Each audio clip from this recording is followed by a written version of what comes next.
coming up this week on the Course of Life podcast, it is week 5 of the COVID sports blackout. Masters week came and went, and we have our highlights of everything we watched, plus all the random ideas for sports to return in pretty much any form we can accept them, plus what we made last weekend in the kitchen, what we're up to in quarantine, my $1 billion idea for the service industry to turn around, plus more great guests, more.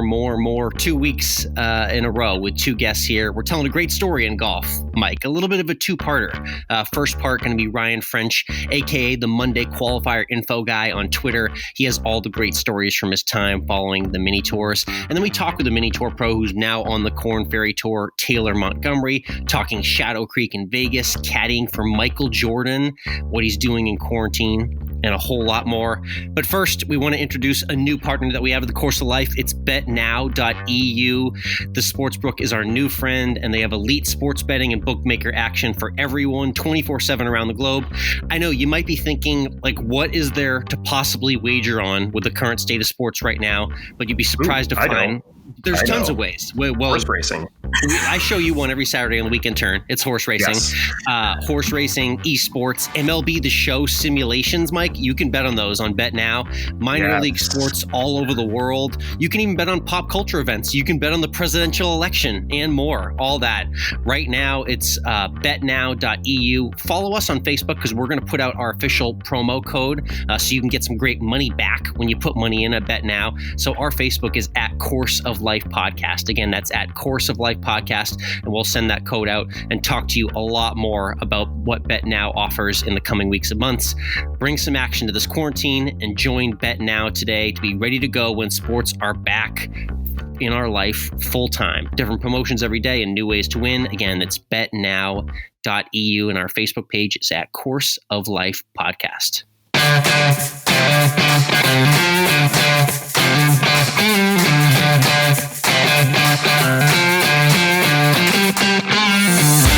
Hello, interwebs, and welcome to another edition of Course of Life, presented by our friends at Desert Fox Golf, Groove It Golf, and Quantix Golf. This is the podcast where we talk about everything happening in the world of golf, plus other things that interest us from the world of sports and pop culture. I'm Michael, he's Alex. And Alex, we had 2 Masters winners this weekend. Yes, Phil we did. Mickelson and Tiger Woods both won the Masters.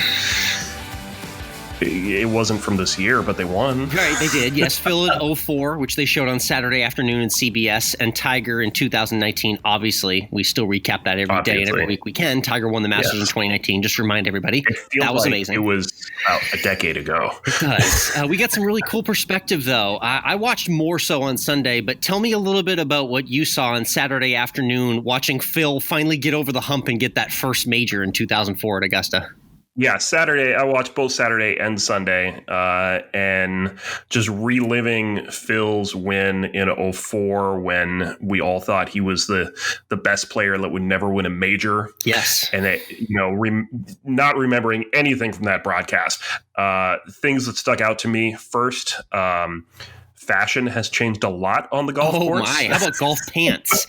Golf pants have changed a lot. Remember how baggy things were? Oh, man. It was crazy. It was. It was crazy. It was only 16 years ago, too. Secondly, Phil is as pompous as ever doing the interview in front of his trophy cases. Yes. He knows he knows exactly what he's worth, both in the spotlight and financially, and he's not afraid to tell everyone over and over again. That's for sure. And 3, the knowledge that these players still have of those rounds and of the course just kind of cements the fact or maybe surprises you if you didn't know just how much thought and how much knowledge there really is going into a round of golf. Yeah. And how much they're thinking about it and how much they still remember. And Phil being able to Phil's more impressive to me because we're talking about 2004, how he's able to recall the situation, the club choice, the kind of shot he wanted to hit, what was going on with the weather at the time. all of that. Yeah, that's crazy too, because I think about myself as an average golfer, and I feel like professional golfers do it even better than us average golfers in terms of their memory bank. The best round of golf that I ever remember playing in my life was in 2005. It was a one-round junior tournament that I won, and I can only remember about 5 or 6 shots from that day. I don't remember much from that day, to be honest. So for them to be able to recount like moment by moment alongside Jim Nantz this past weekend was really cool. Obviously, Sunday was awesome with Tiger. He had the beard. He looked like a video game character with the beard. It looked like borderline fictional, but he's got clean shaven facial hair. He's ready to go. He's at his workout facility reminiscing with Jim Nantz. And it was cool because all day Saturday and Sunday they were playing the Golf Channel pre- and post-game shows of last year. So nice. Sunday night after the win, I got to see something that I know you love, which was The Thing, Tiger doing The Thing at the press conference where he went through every single yardage and club of the entire day, which is just some weird photographic thing that he can do, and I feel like no one else can. But it was a cool Sunday overall. I think what was more impressive to me with Tiger recalling every approach shot that he hit on Sunday at the Masters in that press conference that he did after winning was that he it wasn't a joke to him. Like he was asked and he just rattled it off. Like it was, he does it every time. There were also those really cool pictures that Augusta posted from inside the locker room after Tiger won, where he was getting the jacket fitted. The note from Phil congratulating him. Yeah, that's right. Shout out to Phil for that little brotherly love there. It was cool to see Tiger talk about, Joey LaCava, his caddy, and the celebration there, and him talking about mom, the tears coming. I mean, when he runs off that 18th green to hug his son and his son runs up to him, I don't care who you are. If you don't have an emotional bone in your body when you see that moment, then I don't know what to tell you. It was really cool to watch again a year later. Even Tiger was getting choked up again, recalling it all to Jim Nantz. So, and just why it was such a big thing for him. Lots of Masters memories. They got to the old ones too. I don't know if you saw anything older, but they showed Jack in '86. Yes, sir. The moment of him winning. A great moment from Bubba Watson hitting that amazing hooked wedge shot to win in a playoff. Then him just speaking of tears, Bubba breaking down in tears on the playoff hole after winning. Bubba crying after winning is a tale as old as time. Ugly cry. He's good at that. And we obviously saw Tiger in 97 winning by 12 shots, the win that pretty much changed the way maybe you and I looked at the game of golf for the rest of our lives too. So really cool job. I mean, a nice job overall. We saw par 3 contest highlights over in the week. They did as much as they could with Masters Week. I would love to see them kind of repeat this momentum on the Golf Channel for weeks to come and take all the other tournaments that we're missing out on and show me all these classics. Let me relive these moments because I haven't seen some of those older broadcasts in years, and it was a neat facet indeed. Yeah, and I think what's particularly interesting from all this is we remember who wins. We don't remember how they won. I know. So even Tiger last year, we remember he won. I didn't remember how he won, but you see how he just stayed steady and stayed strong and won the race just from consistency. Same way Phil, again, looked like he was down and out at the beginning of his round in 04 and it was able to battle back and win, but that birdie putt in 18. So to see that and to get that input from these players on what was going through their heads and what they were thinking, I think just makes it worth watching right now. Yeah, my last thought is, God damn, Chris DeMarco deserved a green jacket. Oh, God. I also forgot how funky his swing was, his take back. Yeah, very, very over the top. I loved how he was always leaning into every iron shot. Like it was never where he wanted to be, but he was just so consistent. Shout out to Chris DeMarco.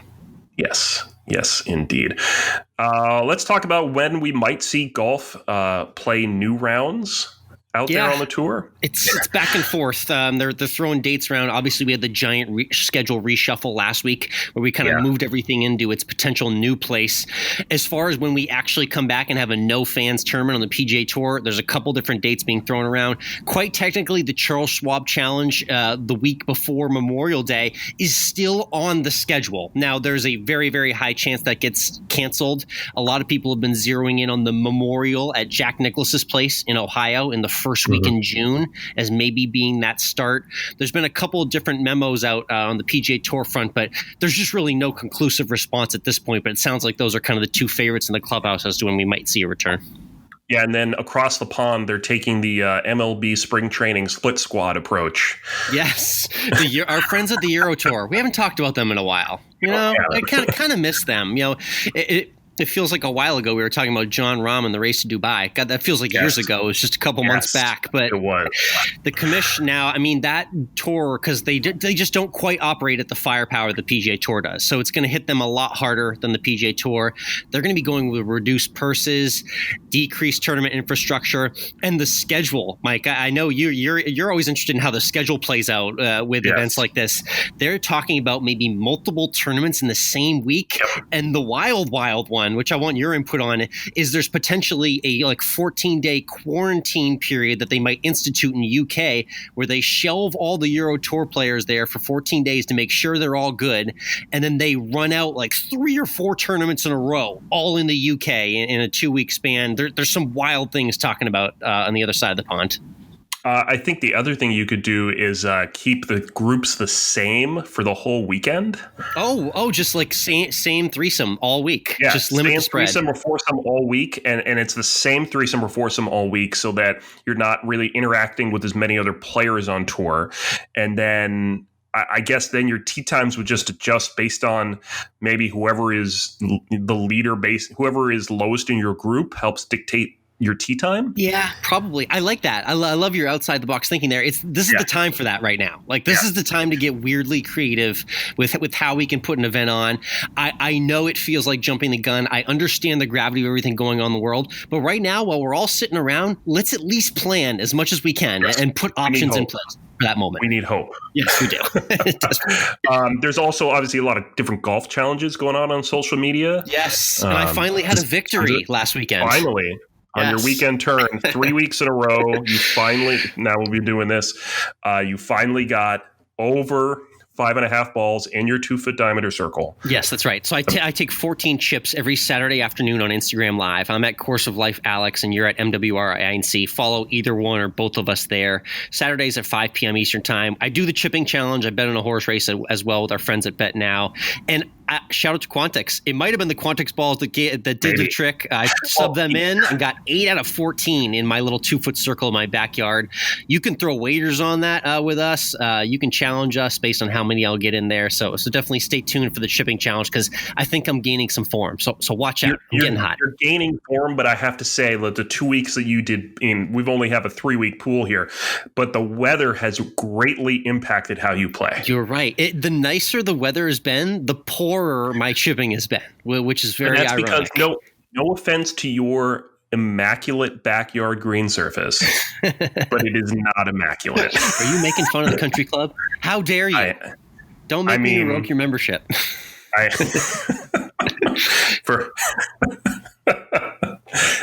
Anyway, you can catch us on Instagram Live 5 o'clock on Saturday. See if Alex can do any better if the sun is finally shining this week. Let's go quarantine content. I know we're all sitting around and we all got things on our mind and things to do to pass the time. I mean, where are you at in terms of TV and media? What have you been watching recently?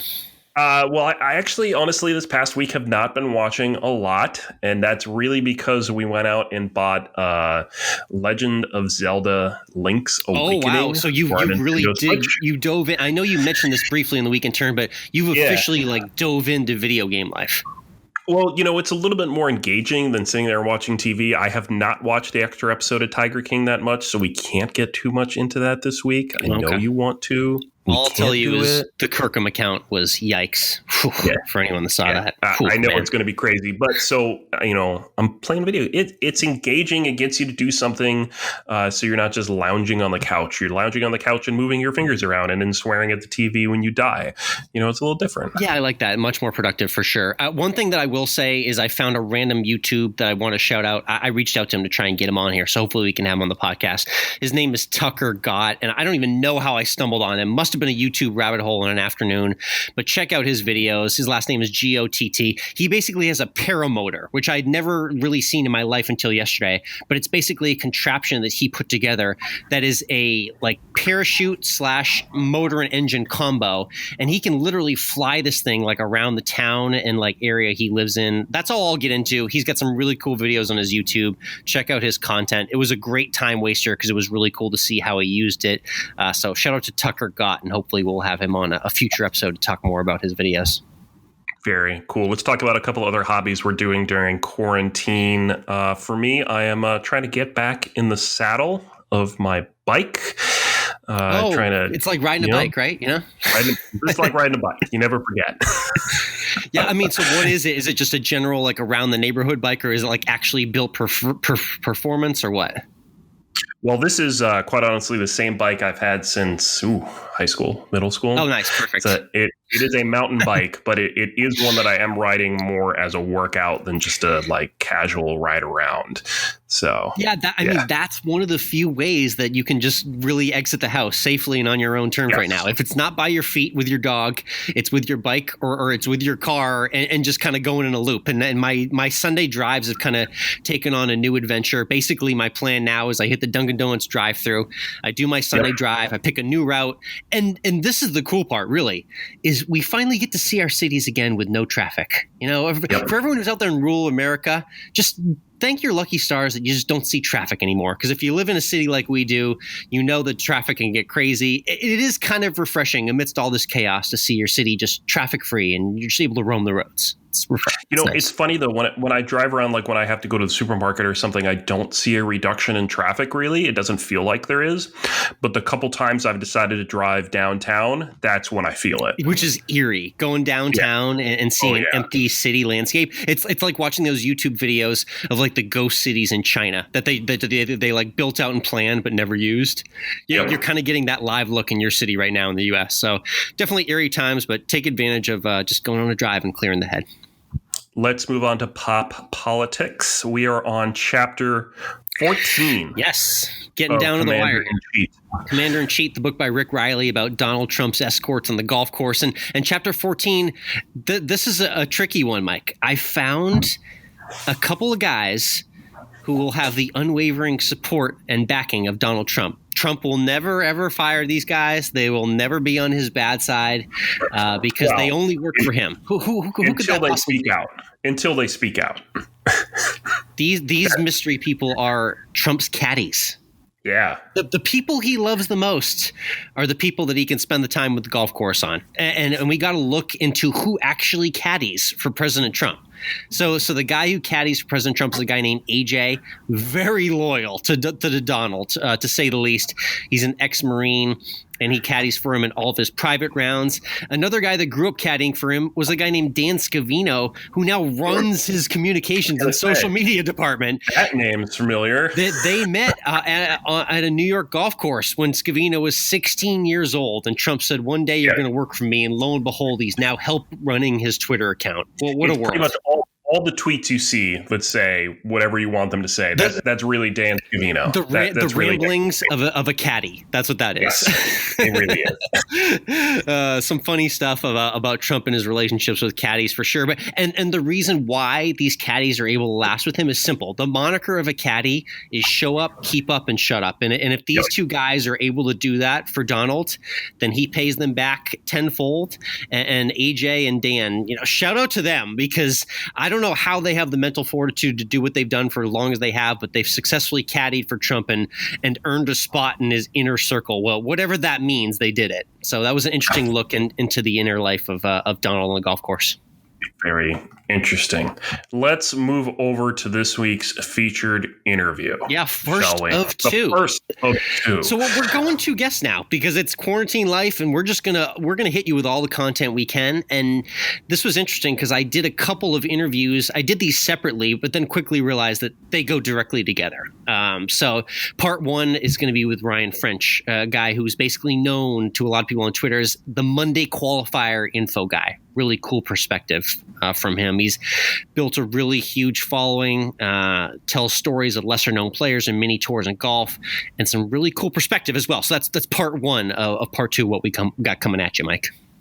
Very cool. But first, it's time to answer one of life's most burning questions, Alex. Yes, what is it? Where does your phone go in the golf cart? We need to keep it safe, so it's an important thing to think about these days. It is, because usually it's rattling around in some compartment along with a towel, your keys, and extra balls. It's likely to get scratched, cracked, and broken.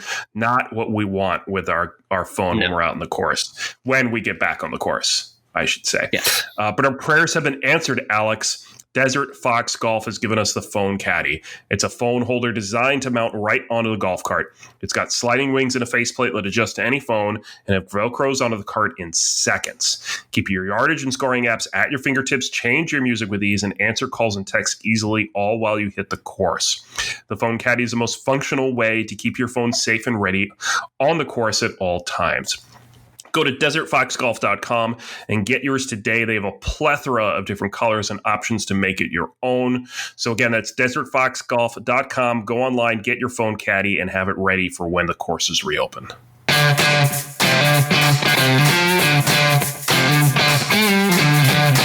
On the Course of Life, we do talk a lot about the players and the grind that mini tour life entails for the guys that can't get out there to the PGA Tour working their way there. And the man that covers those backstories better than anyone joins us right now. He's on Twitter at A Case of the Golf 1, and he also writes for the PGA Tour's website on Monday Qualifiers and mini tours around the world. It's Ryan French, aka Mr. Monday Qualifier Info himself. Ryan, thanks for joining. Yeah, thanks so much for having me on. I really appreciate you guys asking me to be on. Definitely. So I want to give you a little bit of background on myself in golf. I'm kind of I was a high school golfer, didn't make it in college, covered the game ever since. And the first exposure that I had to mini tours was I used to get copies weekly when I was in my teenage years of Golf Week magazine. And I would flip to the back of Golf Week. And after I'd see the money results for everything that happened in the week, you would just see just pages and pages of scores of like different tournaments all across the country. And that was kind of the first time it dawned on me that there is a lot more below the PGA Tour. What was kind of your first exposure to just the mini tours and them existing, first of all? Yeah, I mean, I followed them a little bit in college, but so after college, my dad and I were going to do a caddy trip a year. And so I knew that mini tours were out there. I didn't know very much, not 1/10 of what I know now. Yeah. But we searched and we found the Canadian Tour before it was associated with the PGA Tour, which is the Canadian mini tour out there. And a lot of good guys have come for it. It was a good tour even before McKinsey Tour took it over. And so literally we knew nothing. We called the caddy master and for the event and said, hey, we'd like to caddy. And he's like, oh my God, do you know anything about golf? We'd love to have you, of course. And we didn't know if we could pick up a bag or it was hard or they had full-time caddies or anything of that sense. So come to find out, it was mostly like kids or retired people who didn't know much about golf that volunteered to caddy. So they were happy to have anybody that kind of knew the game. And that was really our introduction. And I say two things about those trips, Alex, is one, how talented the guys were that were playing on that tour that were, 3 or 4 steps away from the PGA Tour, and then 2, the lifestyle. So that was kind of my introduction into mini tours. Very cool. Yeah. And just you mentioning the Canadian Tour gives me a lot of throwback Golf Channel vibes. I remember watching a lot of old Nationwide Tour and Canadian Tour tournaments as a kid and wondering about the journeys that those guys had. And since we've had this podcast now, I've got to talk to a lot of them, and it's really kind of put that definitely to life. Now let's get into, so you had that background of attending the mini tour events. When did you decide to start the Twitter account itself? Yeah, so, fast forward many years. My dad and I did that trip for like 6 or 7 years, twice a year usually. Went to mini tours everywhere. So, and then through that, I just met a bunch of guys. So I was looking at Monday Qualifiers at mini tours, and I became a golf nerd bigger than each year it grew more and more. And so fast forward many years, and my son had brain surgery about 2 years ago. The restaurant group that I worked for went bankrupt, and so I decided to stay at home. My wife's a nurse; she carries our health insurance, so I decided to stay at home. And I had no, I thought if I had 300 followers, that would be a lot, or 500 would be unreal.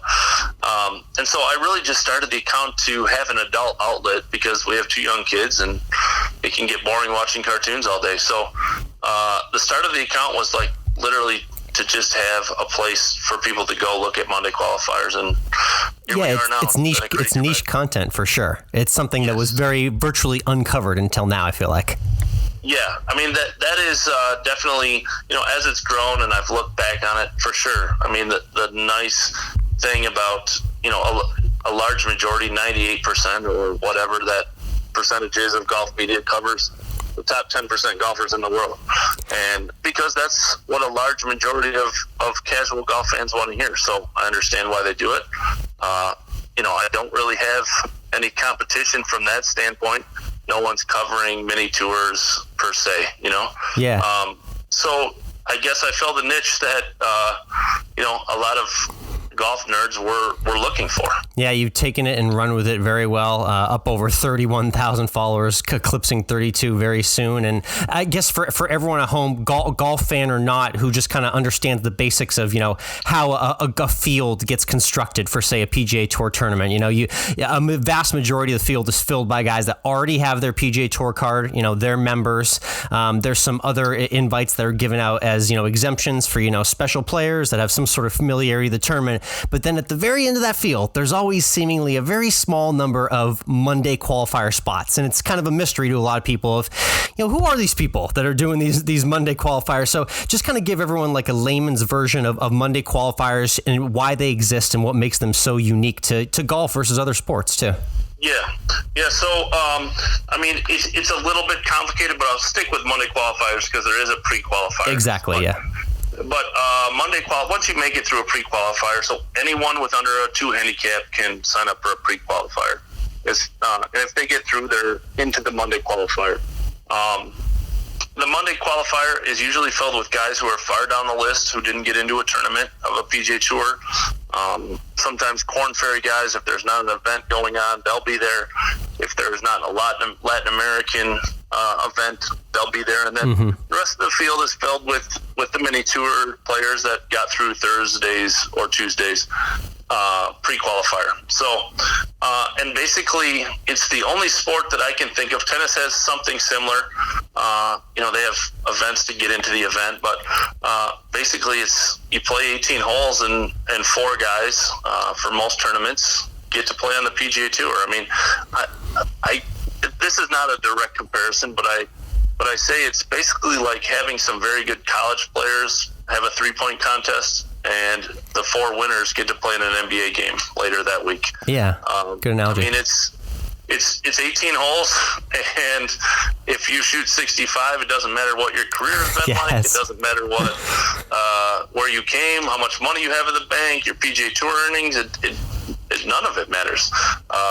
A follower of mine, Kevin Kenny, is a club pro down in Tampa, and he says you can go from folding sweaters to playing on the PGA Tour in 18 holes, and it's true. It happens all the time. It just happened. If the Punta Cana tournament would have been played, a guy who is an assistant pro at the Bears Club down in Florida works 45 hours a week, tries to work on his game 10 to 15 hours a week, shot 65, and he was going to go play in a PGA Tour event. Yeah. Very, very cool example indeed. And then again, it's at a case of the golf and then the number 1 at the end, where you can hear kind of examples of these stories of guys from all walks of life. And you highlight that idea where, a guy can have one amazing round, even if it's not really in their pocket. You've highlighted guys that, were previously having trouble breaking 80 in a high school or college or whatever, and now had a shot to compete in the professional ranks. But talk about just how tough and grueling it is to get through those Monday qualifiers. You have basically a running joke on your account of, oh yeah, I shot this great round. Yep. Didn't miss any fairways. Didn't miss any greens. Didn't have any 3 putts. Did you get in? No, I actually missed by 5 shots and didn't come up close. So just describe kind of how tough it really is to get that magic 18 holes and get through the Monday. Yeah, I do year-end stats every year. In the last 2 years, it averaged about 66 or a little less on the Korn Ferry Tour in order to even get an event. So, people have a saying that I've used a lot is shooting 68 is good every day except for Monday. Yes. So, 68 doesn't do you much good in Mondays. You're going to have to shoot, assuming the weather's relatively normal, you're going to have to shoot 65, 66 in order to get in. And so there's just not a lot of people in the world that can do that. And so it is, as much as I say you can go from folding sweaters to playing on the PGA Tour, the understanding that the talent that plays in a Monday qualifiers is pretty phenomenal. Very cool. And I know you have the more accurate info than I do, but the most kind of famous Monday qualifier example that I remember in the past several years would have to be Patrick Reed, right? He did get in like an extraordinary amount of tournaments that one year. What happened there specifically with him?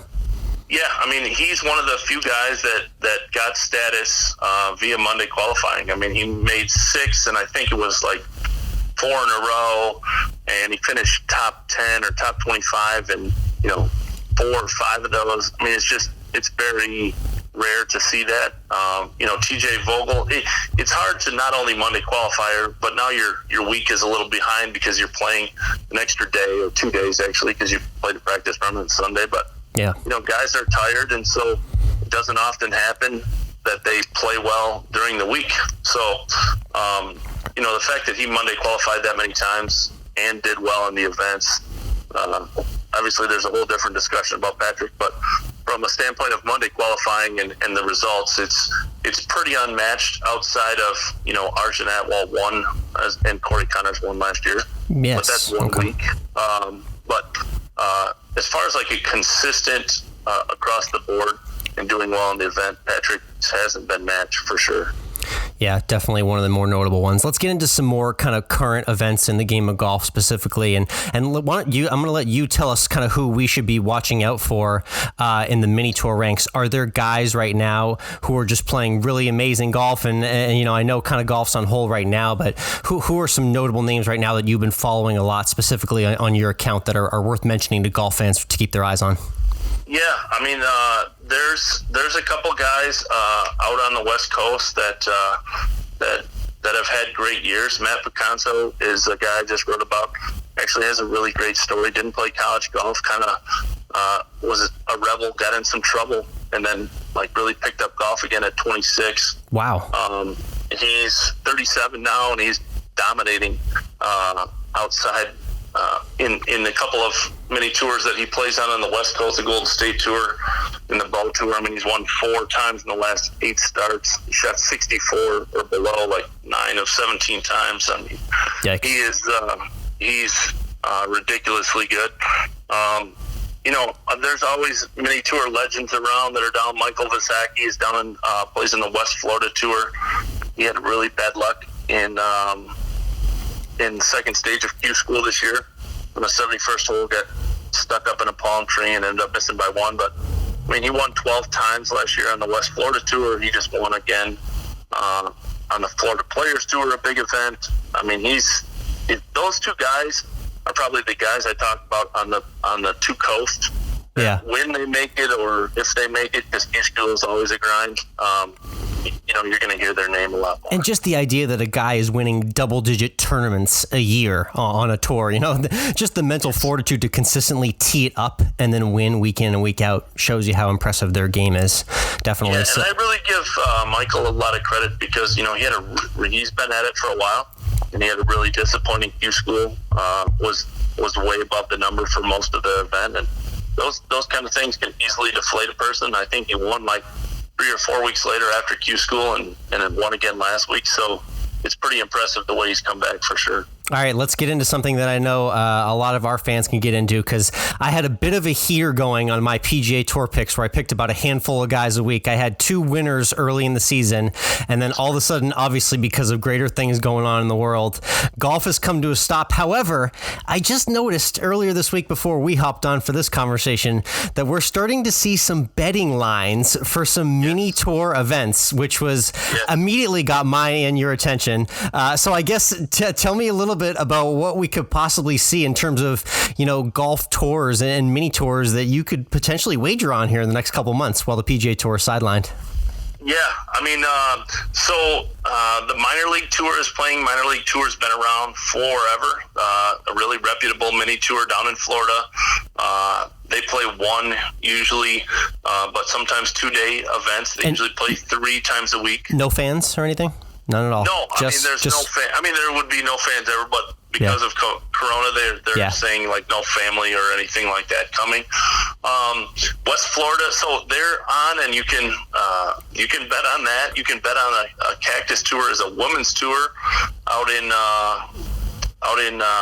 Arizona in the Phoenix area, and I've gotten more I've always got some direct messages about who they should bet on, but it's usually directed at a PGA Tour event, like guys they don't know. But I've gotten more DMs about who they should gamble on. My direct messages is probably the busiest my direct messages have ever been. In fact, I've had some bookmakers some odds makers from online bookies call me and ask about the field. Oh, interesting. It's been kind of crazy. It's been crazy the last week or so. Desperate times call for desperate measures in the betting community, yes. I guess, Yes. Got to do what you got to do. So, and speaking of that, we mentioned that those minor league golf tours and mini tour like that are still going on in the world of golf right now. You and I have both been proponents of this on Twitter and seen some interaction with different people about this, but just let's talk about the idea of how we can kind of better cover these mini tours, especially at a time like this. I love the idea of potentially getting a camera or two out there and to cover yes. these in some form or factor. Just talk about what that looks like and if you think that's feasible. I mean, obviously people are desperate for golf or sports content right now, but also I think that a lot of these guys, outside of what's happening in the world right now, they have really good stories. And I think if you send a camera to these events, and the golf is kind of second because they're going to win $1,000 or $1,200, but a lot of these guys, this is their life, and they live paycheck to paycheck like a lot of Americans do. They live in the back of their cars, they live in crappy hotels, they still live with their parents, they caddy on the weekends, they bartend, they sleep in their car. All those things are pretty normal. Very, go to a mini tour event. So I really think that it's a good time. That's what my account is about, but it's a really good time to tell these guys stories. I talked to a couple of guys that they don't want to be out there right now. They understand what's going on in the world, but they have rent to pay. And, this is their livelihood. To tell everyone to just not play is not as easy as that for some of these guys. They have a rent to pay, and they bet their own money weekly, daily, that they're going to beat the other players who have put up their own money and take home the majority of it. Yeah, and for the guys who can't even afford the rent either, I think you've literally profiled some players that just sleep out of the back of their van or their vehicle, right? I've seen some photos of that on your account. Yeah, I think that, I say it a lot, I think it's, like, a curse is way too strong of a word, but I don't think it's as lucky as people think to be very, very good at a sport, because the elite players have it so good, but the players who are good enough to have a chance at the PGA Tour or any sport, AA baseball or minor leagues of basketball, it's not a glamorous life. They don't make any money, and they have to do what they need to do in order to make ends meet. And yeah, there's definitely guys living in their cars. Andrew McCain is a guy who's just Monday qualified into the Honda. He lived out of his car for 18 months in order to make ends meet. And then, he has a pretty funny story. He met a guy who owned some Holiday Inns who listed him as an employee so he could get room and board. Rates. Love it. Yeah. So that's how he makes ends meet now. So those are the kind of things that, that I think make golf, I think that we think of golf as elitist at times, and I think if people went and covered these events, you'd see it's anything but. Very cool. Last couple of questions I have for you, Ryan, aka Monday Q Info. It's at A Case of the Golf #1. Your golf game. Tell me about how often you actually get out and how have you been playing recently, if anything? Yeah, so I really, with two young kids, I don't tricky. Play a lot. I was decent at one time. There's still some game in there a little bit, but I gotta play more often in order to get it. Hopefully we can get back to golf and way more important things than this, obviously. But I was invited to the BMW Charity Classic to play in the Pro-Am. Very cool. Tour, so. Hopefully, let me guess, you're going to be the celebrity, obviously, in the group, right? Yeah, in quotation, celebrity. Yeah. Yes. But I'm hoping to play more in order to get down there with at least a reasonable bit of game. But golf's a frustrating game because I used to be decent, and now I think I should go out there and still be decent, even though I've played or 4 times a year for the last 5 or 6 years. Yeah, expectations rarely match reality. I've noticed that as well, too, recently as I get older in age. Hey, Ryan, the final question we love to ask our guests, of course, is when you finish that round and Lord willing, if you make it through 18 holes with all your bones and ligaments attached and you feel okay, 19th hole-wise, that's our favorite hole. What's your go-to meal and your favorite drink you love to eat when you finish a round of golf? Yeah, Jack and Coke is my main drink when I drink. And yeah, I just like a burger. A good burger and a Jack and Coke is the way to go. No messing around there, indeed. Hey, Ryan, thanks so much for joining. You can check him out, pgatour.com, on Twitter, and look forward to more of the content and more of those great stories from the Monday Qualifiers and mini tours. Hey, thanks again for having me on, man. I appreciate it.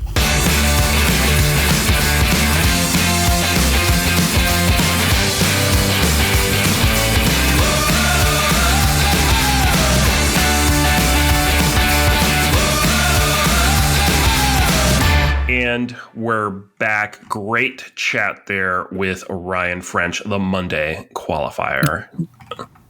Very cool. Yeah, so he knows everything about the Mondays, the mini tours, everything going on that's not basically on the PGA Tour. And it's funny. There's one golf tour that's still going right now in the middle of all this mess. It's the Outlaw Golf Tour, and it's a mini tour out in Arizona. It's very aptly named the Outlaw Golf Tour for the way they're continuing right now. But the funny part about that is you're now seeing these mini tour events on DraftKings, and you can actually bet and wager and pick teams for these mini tour events, these little known pros. Fun fact, Mike, last week's Outlaw Tour winner made 1/3 of the money that the winner of the DraftKings pool made betting on the Outlaw Tour. So you can make more than the mini tour pros betting on the mini tours. That's life in 2020. An interesting one indeed. Interesting. Yeah. Very interesting. Let's take a quick second. Let's talk about our Patreon. You can support the podcast through Patreon, becoming a member starting at just $5 a month. You get access to some pretty cool content that we're putting up on there every week. I have another lesson coming up. Yep, we got a new putting lesson coming up with Sean Lanier. That's coming. A lot of cool stuff going there. Put up a couple blogs a week as well, too. And this is basically our extension and a whole new product and version of what we do weekly on the episode. So you're going to get extra interviews that would have gone here normally in episodes, some cool exclusives that are a little off topic of our normal rants and ramblings with our guests, and also blogs from us, too, to get that added perspective. So again, Patreon, Course of Life, easy to find us. Search us out on Facebook or social, and we'd love the support. Indeed. Let's move into our second interview of this podcast. Yeah. We got Taylor Montgomery. Yeah, Korn Ferry Tour Pro, who right now, Mike, he's in the top 25. So if there was 0 Korn Ferry Tour events played for the rest of the year, theoretically, Taylor Montgomery would be on the PGA Tour next season. It sounds sounds a little weird, a little premature. Congratulations to him. I know he's hoping that there's more of the season as well, too. We're going to get into that, everything at Shadow Creek that he does in Vegas, and Michael Jordan on the golf course as well. Some cool stories there. Can't wait. But first, let's talk to you real quick about one of our other partners. It's Groove It Golf. Yes. They're creators of the Groove It Golf Brush. The brush. Mm-hmm. The brush is unique to golf accessories because of its patented pump that sprays water or your choice of cleaning solution onto the club face prior to scrubbing. So it's easy to refill on the go or around on the course or around the range. It's got detachable magnets that allow ultimate mobility on your bag when the clubs need to be cleaned. Plus, the brush comes with a 3-year bristle guarantee. Awesome. That's right, a 3-year bristle guarantee. If you wear it out, send it back, get a free replacement. The Groove It brush ensures maximum backspin distance and accuracy with each shot. So prepare to be amazed with the consistency and control that clean grooves will give you. Using your existing golf clubs with the Groove It, you'll get the spin trajectory and consistency you're looking for. So check out grooveitbrush.com and get your Groove It brush today.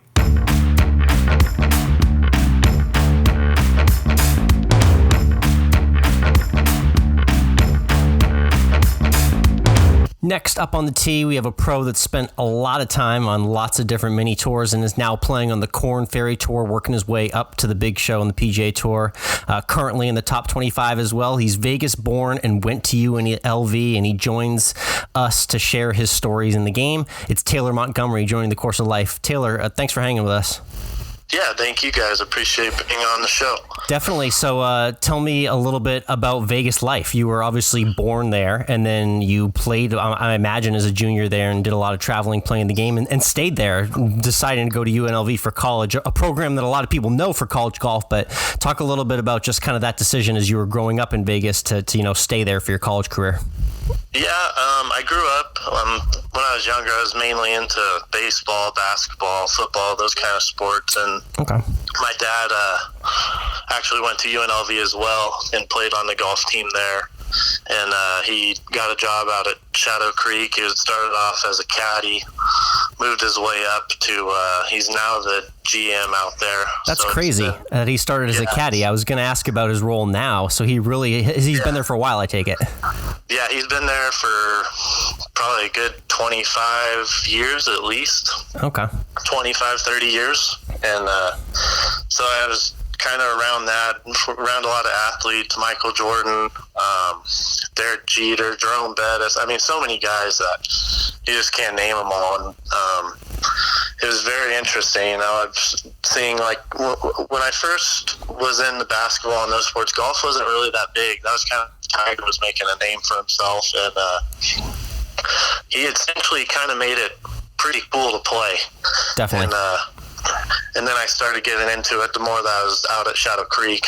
I started caring less about basketball and football and started focusing mainly on golf, kind of probably freshman in high school, right in there. And then it was all golf from there. Even though I played basketball in high school, it was still mainly golf. Very cool. And so you wanted to stay, in Vegas for UNLV purposes, and the program's got a lot of great history, but also talk a little bit about Shadow Creek for those people who kind of don't know outside the world of golf. When that name gets brought up for people that are visiting the Vegas area, it always gets talked about kind of like in whispers, because it's this very kind of secretive place that a lot of people in the public golfing landscape don't know a lot about. So just kind of tell us a little bit about the background on the course specifically and why it draws, Jordan and Jeter and celebrities to it on a regular basis. Obviously the casinos draw a huge part. Pretty much every athlete likes to gamble a little bit. Yeah. And then, but you can't stay in the casino all day, even though that's what they want you to do. But, so it's a great amenity to have for like MGM now. It started off as Wynn, and then MGM bought it. And, just the golf course, you're in a complete desert. And then when you walk through the gates of Shadow Creek, there's nothing desert about it. It's just complete tree, like pine trees, water all over. It's an unreal experience. If you ever get the chance to play it, I would highly recommend going out there. It's fun. It's not kind of your typical country club where you have to be quiet. Everybody's playing music, but there's not, like, when you're on one hole, you can't see another hole because there's so many trees, and that's what makes it so special. Yeah, and I think that got featured in the match too with Tiger and Phil. Yeah. You got to see that. You almost had to check yourself when you were watching that match, that historic head-to-head they did, and realize they're in Las Vegas right now. It just does not feel like it from what I'm seeing on camera. It doesn't. It's in great condition. Us at UNLV and the guys that I know, my friends that get to go out there and play it, are very, very lucky, because it's not only a great golf course, it's hard too. So it tests a lot of your game. And I don't know if I'd be where I was at today without that golf course in my career. Very neat. And from what I understand, it's a very exclusive place to play and a very beautiful track, like you've kind of told us. And what are some examples of maybe like some cool like amenities or neat features of the course or the clubhouse or just the hospitality in general that people can look forward to, on that fateful day they get to play Shadow Creek? The hospitality, but and the caddies are pretty good. But it's just being there, it's fun. Obviously, most of those guys are drinking with their friends. It's a fun round of golf, and being out there, it's beautiful out there, and it's just hard to compare to other golf courses around town, because in my opinion, it beats every course by a mile. Definitely, yeah. I've seen some amazing photos, and obviously what we saw from the match with Tiger and Phil proves that in vision as well. So we'll get back to the celebrities and the athletes that maybe you've seen, but I want to talk about your playing career now. So you played at UNLV, and then you had a very interesting story when I was kind of researching your background. Talk a little bit about the big payout that you had from the major series of putting, something I hadn't heard of until recently, but I want you to kind of take us back to 2017 and what that was like as you were just coming out of school. So I really knew nothing about it, and obviously every golfer that wants to pursue golf as a career needs money to play because it's expensive. Yeah. And I was kind of a little bit, but not too much. And my friend, well, it was like 9 o'clock at night, and my dad texted me. He was like, "Hey,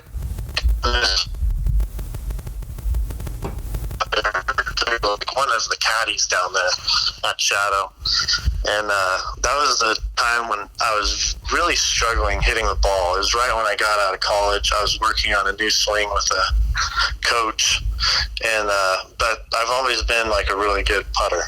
So my dad's like, "Hey, just go try to qualify." So a couple of my friends went down there, and I missed the first tournament was the very big one. It was for $75,000, and I missed the qualifier by one. But then and the entry fee was $5,000. I knew nothing about like the who was running the tournament. Like if I won the $75,000, would I get paid? Like you have no idea about the thing. So I wasn't going to pay $5,000 for a 72-hole putting event. Yes, so that seemed a little sketchy on the surface, for sure. Yeah, exactly. And it's brand new. So they sponsored me into the event, and I got 20% of what I would win. And sure enough, the first event, I ended up winning. And it costed me a lot of money thinking about it now, but I knew nothing about it. I would have done the same thing, even if it was today. So I got $15,000 from that, and then they had about 6 other events after that I just bought my way into or qualified for, and they had a stadium right behind Topgolf, and it was the coolest thing I've ever seen. There's a bar. They had like a 50-foot leaderboard, like a huge leaderboard surrounding thing. They had music. They had it all, and I think that's what really grew the MSOP like series onto the next few years, but they lost their stadium, and so we've had it at Legacy Golf Course the last couple of years. But I mean, it's a great way for these guys that are playing in mini tour stuff like I was, just to make some money, honestly. Yeah. And so the winnings from the putting competition itself basically just went back into the well for you to go play in as many tournaments as you could, right? Yeah, I would say over the last 3 years, I've probably made a good $80,000 just off the putting events. Very cool, man. And I mean, it helps out so much from a golf perspective. It's like a year and a half, 2 years of golf that you can use on that. So indeed, man. And those funds got you to where you are now, playing on the Korn Ferry pretty regularly now. You know, so I had that, and then the guys that I met at Shadow helped me out too. So that was another huge benefit from being out at Shadow Creek. So I have a few sponsors from there that have been very generous over the years. And then I don't necessarily need the money as much right now, but you never know how golf will go. And those sponsors and those events that you can win money at are always a huge asset. Yeah, definitely. So let's talk about the 2020 year specifically as it pertains to golf, because things started out nicely for you. You know, it's kind of, I'm sure you're kind of maybe a little bit bummed to have the layoff that we have now, but obviously it's for kind of bigger reasons at play. But just talk a little bit about 2020 so far in your game, and then, you know, what your plans are now as we sit with this layoff, and you might not be playing in Korn Ferry events for several weeks. What's the game plan for you here in the immediate future? It's weird. It kind of came down to one round. Like Q School this last year was huge for me. I played with Bryson out at Shadow probably about a year and a half ago, and he's like, "Oh, you just got to get through Q School," and that's a huge thing to get through. So I was like, I kind of put a lot of pressure on getting through Q School because I mean he's been there.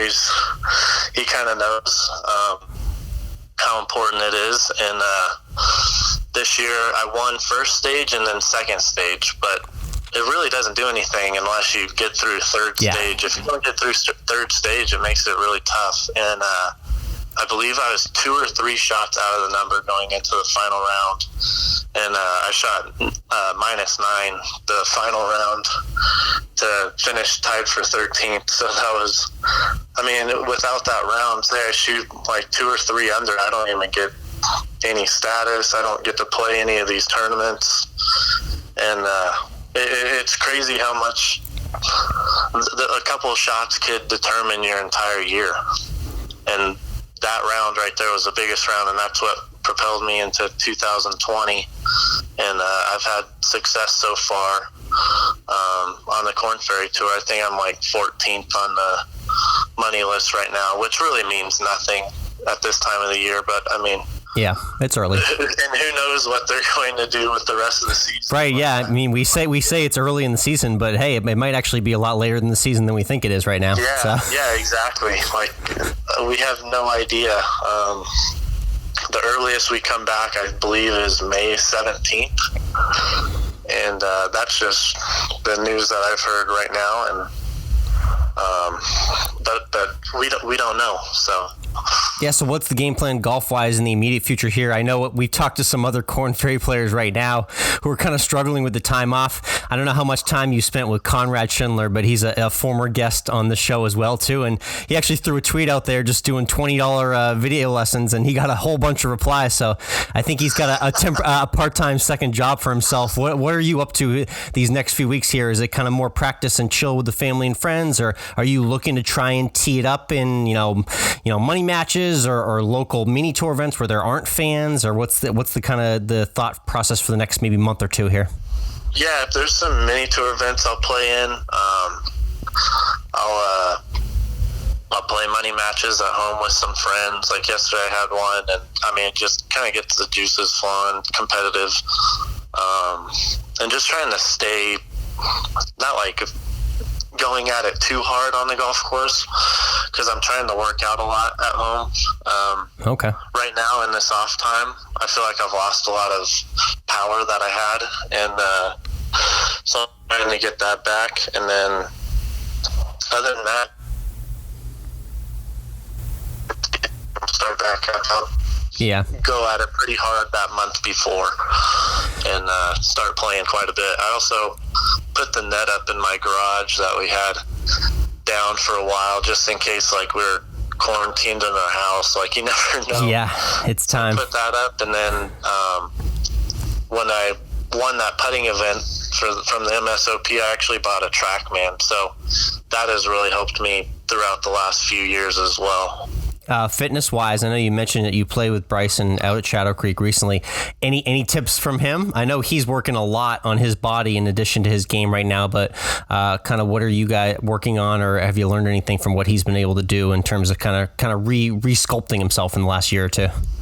I have no idea. Him and I are two different people. I only talked to him that one day. I didn't get his phone number or anything.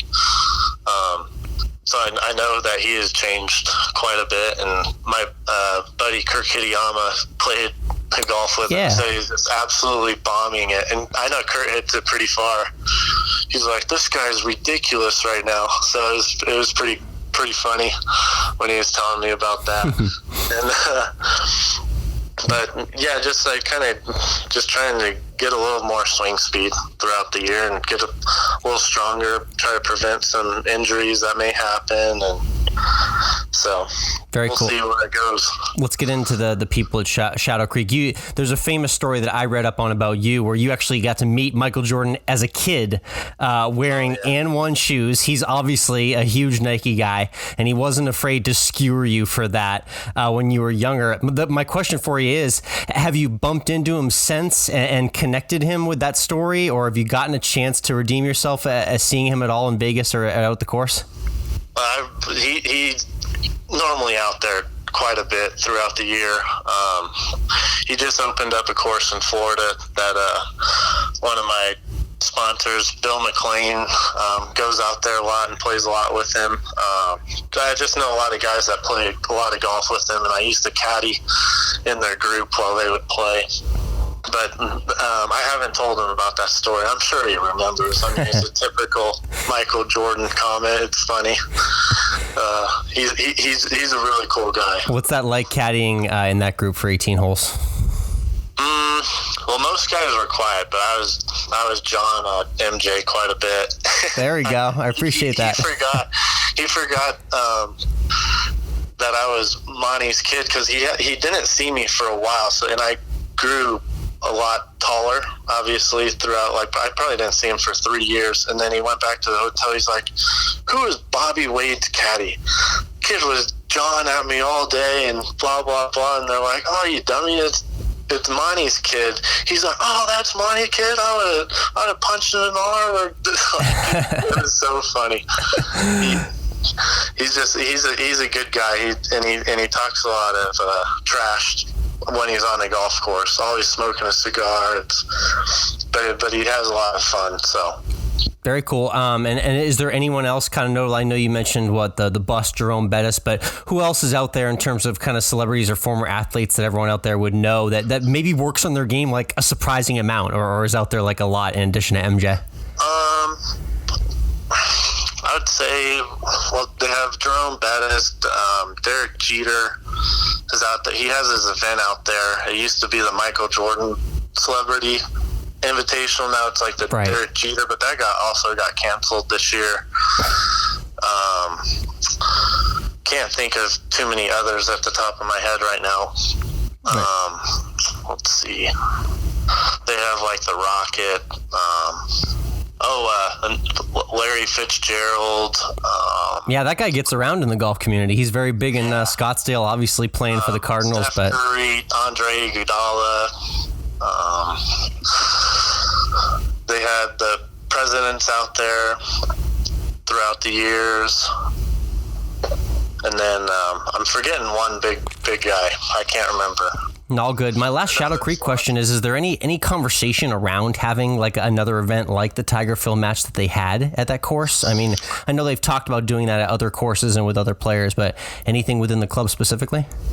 Yeah, not that I know of right now. I know there's something being talked about, but I'm not sure who it would be with. I wanted to say, but I'm not sure if it was at Shadow. They talked about Brady and Manning playing with Tiger and Phil and stuff like that I've heard. I don't know if it's true or not, but interesting. But that would be the next. They want to make it a little more local, I guess, compared to the first one. Yeah, it did feel like that event was kind of like very under wraps, even though it got a great audience. But yeah, the promotion. I know Phil Mickelson. I feel like they kind of calmed them down from like jawing at each other. But I mean, that's why people are wanting to watch. They want to hear them talk trash to each other while they're playing golf. Like, they've watched them play so many times. I mean, they just want to hear some stories and stuff like that as well. Definitely, yeah. The miking up the athletes is foolproof. You just saw it when they did it for spring training baseball. Like, miking up these players gives you a whole different perspective. So, yeah, would love to see that again for sure. So again, Taylor, thanks again for joining the Course of Life. Looking forward to following you on the Korn Ferry Tour specifically, and hoping it's sooner rather than later. That's been my catchphrase recently.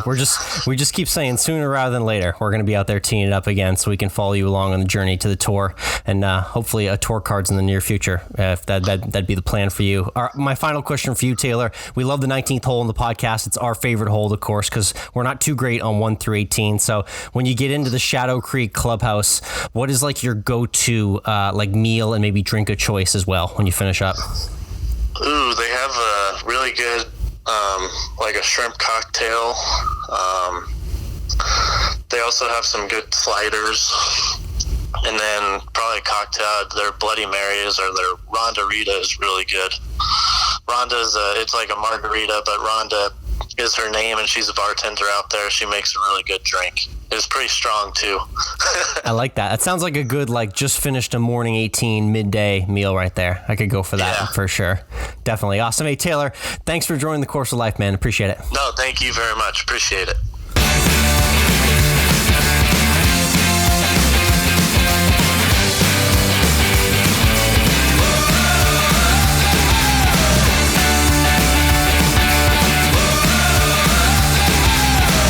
And we're back. Great chat there with Taylor Montgomery. Yeah, Can't wait to hopefully see him on tour. I know, seriously. Really cool stories from Shadow Creek. That's like the uber exclusive course in Vegas that everyone wants to play. It's so hard to get on there. But talk about him jawing with MJ on the golf course. I love that. Taylor's fearless. He's won competitions, won thousands of dollars putting on the Vegas Strip. I have a feeling that Taylor, like when the money's on the line, Taylor's the kind of guy you want in your match. So I'm looking forward to maybe seeing him at the next level and being on his side. Shout out to Taylor for joining the show, too. Love it. Let's talk some football. Yeah, the only thing going, well, one coming, one going, I guess, in terms of XFL and NFL. We have the draft next week. The NFL draft is still happening, fully virtual. Yeah. A reminder, next week, we're going to have our pal Brooks Austin on. We're going to do a full draft preview.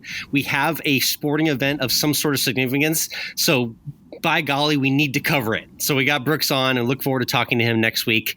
But NFL is coming, but unfortunately going is the XFL. Yeah, I think the XFL is really just they're a coronavirus side effect of them going basically. Away. They're casualty. Thank you. It's just there were already questions around their viability and whether they would really be able to succeed. Of course, the AFL quickly folded. Yeah, the AAF. Amazingly, I tweeted this out and actually got backlash. I got yelled at on Twitter for this. I'm shocked that the AAF played more games than the XFL. That's a wild stat right there. With everything and all the hype that we had around the XFL, they could not last amidst the epidemic, the pandemic going on with the coronavirus. They shut down all operations. They don't have any plans to return. And Vince McMahon's once like very exciting dream just a few months ago is now just turned to ashes, just like that. It came and went so fast. We thought maybe this was the time the XFL was going to succeed after its failure. Oh, man, however long ago it was. It felt like it. That was 20 years in between first and second iteration. Yeah. Too bad. So basically, we'll see you in 2040 for the XFL Part 3. It sounds like. Yep. Let's talk a little baseball.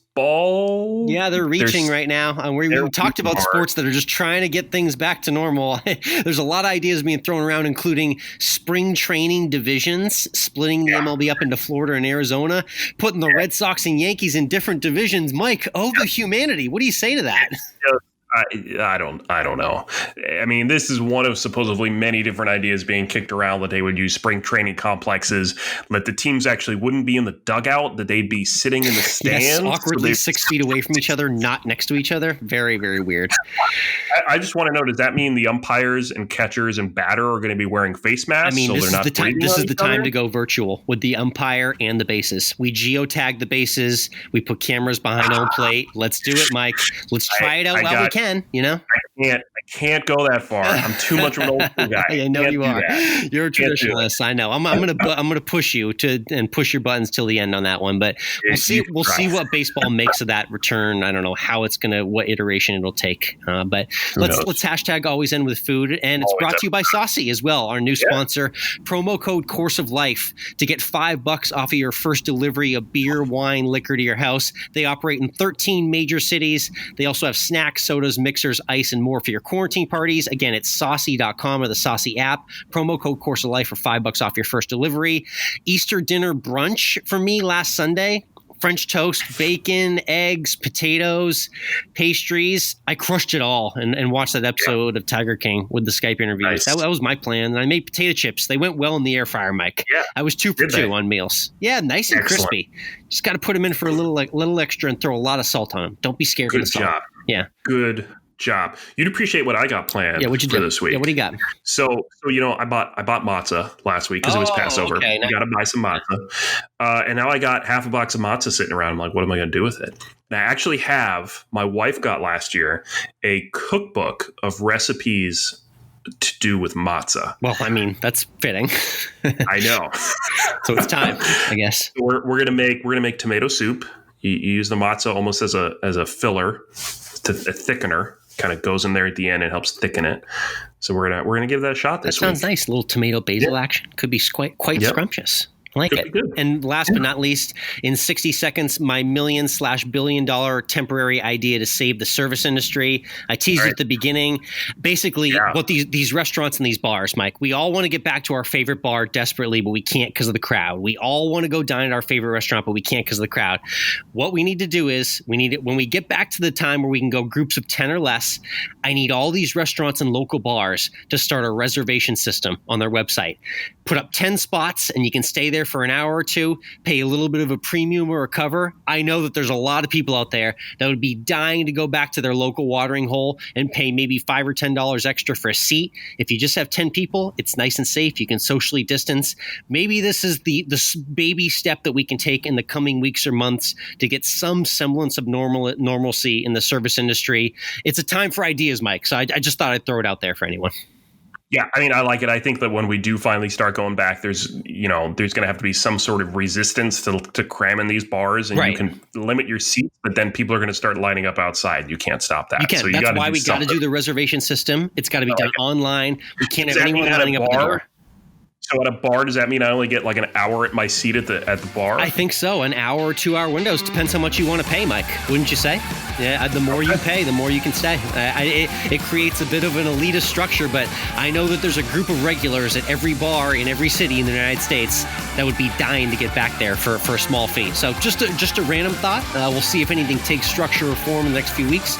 We hope everyone that stays safe out there, and we'll be back not only this weekend with the Weekend Turn on IG, but next week with another great episode of The Course of Life. So for Michael, I'm Alex. Everyone have a good week.